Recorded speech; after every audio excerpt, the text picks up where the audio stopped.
In this video, you'll learn how to make money thrifting by understanding what items sell well, sourcing valuable items cheaply, and reselling them for profit. By following these steps, you can turn thrift store finds into a profitable venture. To begin, familiarize yourself with the types of items that tend to sell well in the resale market.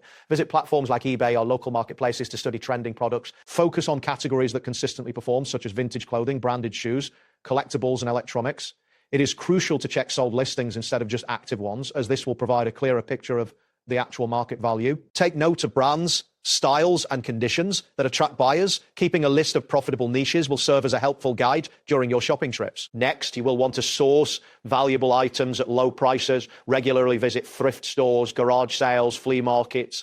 While shopping, inspect items thoroughly for any damage, stains, or missing parts that could affect resale value.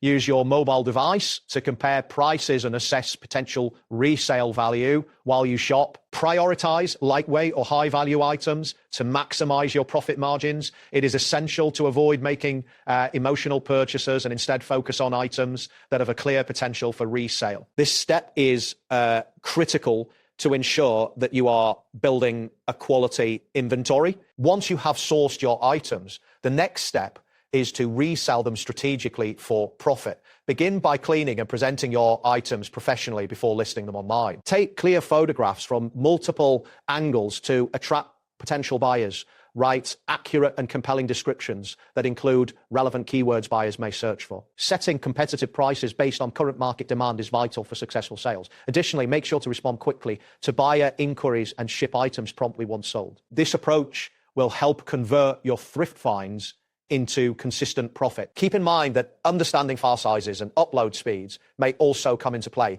if you are using online platforms to list your items for sale. Large files may take longer to upload depending on your internet connection speed, so ensure that you have a reliable connection during this process. Verifying your available storage on the platform before uploading images or creating listings is another important consideration. That wraps up today's guide. Thanks for watching, and catch you in the next tutorial.